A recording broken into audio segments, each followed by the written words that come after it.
Drahí priatelia, vítajte pri pozeraní ľudových jedál. Dneska máme špeciálne hostia, stojí tu vedľa mňa Rišo Sulík. No a dnes to bude trošku iné o tom, že on bude ten kuchár a ja budem teda taký ten pomocný kuchár. No a chcel by som vám dať do pozornosti recept z jeho novej knihy Zo srdca Slovensku, ktorá je venovaná slovenským regiónom a dneska si pripravíme bialoš, čo je slovenská pizza a teda Slováci, tu podľa Riša vymysleli pizzu. Takže určite je áno? Jednoznačne áno, 100 rokov pred makarónmi z Talianska, jasné. Keby nebolo Slovákov z Turca, dnes nie je pizza. Úplne vážne. No, veľká pravda. Takže keď toto vyskúšate, určite nebudete túžiť po nejakej margaritke, ale po slovenskom bialoši. Alebo quattro formaggio, takéto. My spravíme fajnú pizzu s brinzou. Dobrý deň, prajem, ja som Rišo Sulík. Ďakujem pekne za túto možnosť tu spolu variť. A teda odovzdávam slovo, ja si potrebujem ešte navážiť brinzu. Na brinze budeme potrebovať koľko? 500, pol kila brinze dáme. Brinza je výborná, že ona už keď začne tak trošku pracovať. O to lepšia. Bude to celé prebiehať v nejakých troch krokoch. Najprv si spravíme kvások, potom cesto a náplň. V tých mojich videách vidíte, že ja to robím tak väčšinou od oka, ale tuto všetko pekne vážime. Aha, to sú tie tabulky, to sú presne tie tabulky. To je ten Excel, ale i keď nemusel by som vážiť túto brinzu, to je pravda. A ja aj v tej knižke veľakrát neuvádzam váhy, ale kde naozaj váhy treba, kde sa nedá tomu nejak vyhnúť, to sú cesta. Tam rozhodujú, že 4-5 gramov hrá veľkú rolu. Tunak áno, keď tam píšem 500 gramov, na 500 gramov sme to s Marcelom Ináčakom varili, no tak nech to je dobre dopadne. Ja odporúčam, že teda, aby to bola naozaj, že ovčia brinza, nie žiaden brinziaček alebo niečo podobné. Áno. No, nech je to ten slovenská chudia recept. Inak prvú brinziareň na Slovensku založil, vieš kto? No netuším, ale to by som sa aj hambil na asi. Píše, pozri sa, Jan Vagáč, 1787. A vtedy vznikol bialoš. No a makaróni došli so svojou pizzou 100 rokov neskôr. Tie paradajky nemali len tak, tí museli doviezť z Ameriky, nie? No a krumple? No aj tie? No tak, ale to sa týka potom aj nás.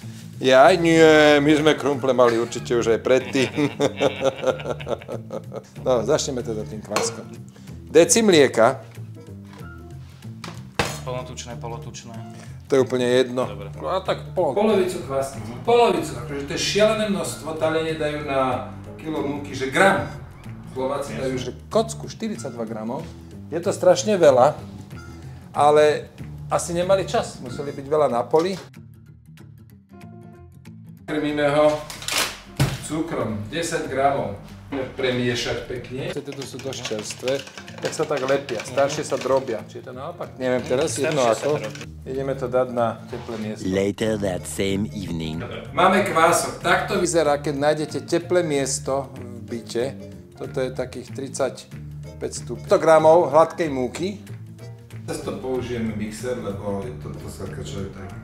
A čiže dá sa to vymiesiť, ale trápek. Tak tie pôvodné recepty ja s Marcelom trochu vylepšili a zmodernizovali, boli aktuálne pre dnešné. Áno, napríklad sme použili mixer, ktoré 1787 Jan Vagáč nemal.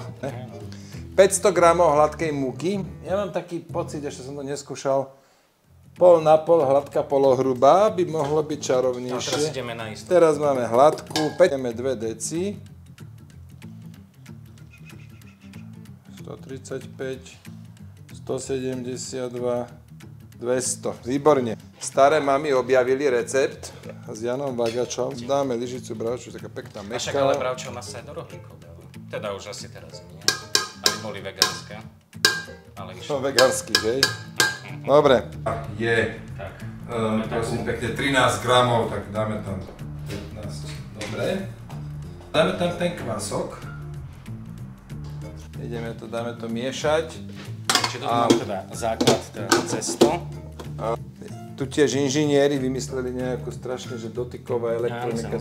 To nie je, že zapneš a ide, kým sa tu zjaví, musíte to pozdraviť. Koľko budeme miesiť? 4-5 minút.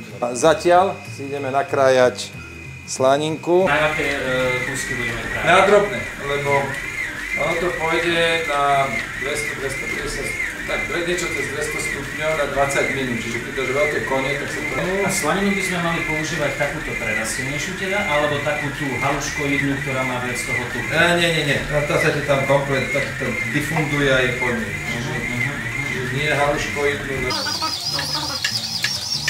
A tieto si dáme potom na také tenké prúžky.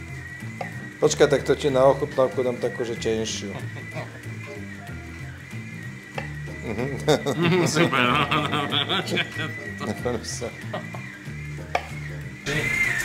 Výborná doska ináč ti poviem. Ja som rád teda. To je, počkaj, čo je to? No. Fakt. No každopádne doska je parádna, ďakujem ti pekne za ňu. Tak pozri sa sem. Čiže takto máme. Týmto toto potom dáme na ten bialoš a Finito. Krásne. Predtým, jak ho dáte kysnúť, treba vyrobiť také, že povrchové pnutie.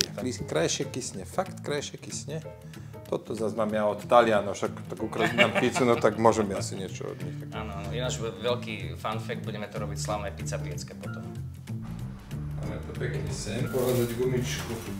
No vieš čo má... No a teraz to necháme kysnúť na tých približne 30, 32, fakt netreba to prehnať v stupňoch, aby táto guľka približne strojnásobila svoj objem. Takže guľka vyzerá takto a nebudeš mi veriť, čirou náhodou, fakt akože náhodička jak svinia. Ani nemusíme využiť čaro strihu. Som pred 2 hodinami si povedal, že idem si spraviť bialoš. Tak nech sa páči kamera pre priame porovnanie, ako vyzerá riadne vykysnuté cesty.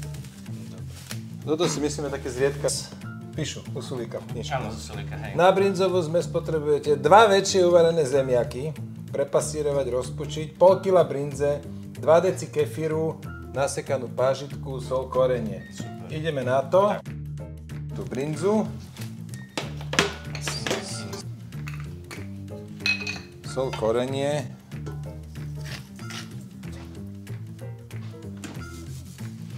Úplne drobno,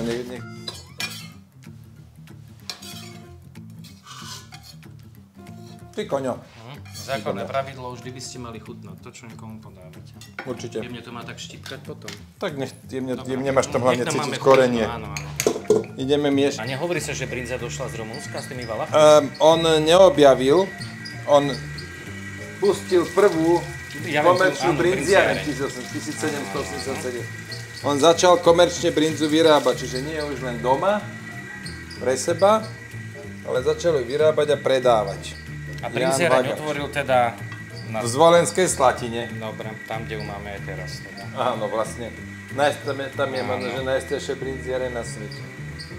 Pocypanie je dobrá, hrubá múka. Lebo sa ti úplne nezlepí. Vykysnuté cesto rozdielte na 2 časti. Ideme to skúsiť, no ja by som zobral nožík, ale tak... Instagramista frajer. Budeme asi válkať. Budeme? Malo by to byť... No. Tak poďme na to. Dobre, ja si myslím, že... Je tam... Je to celkom... Poď, rozotierať. Dobre. Dotieraš. Inak dá sa tam dať ešte, že čili, olivy by mohli byť dosť. Ako to. Otváraj, blížim sa. Tak, slávna pizza piecka, nech sa páči.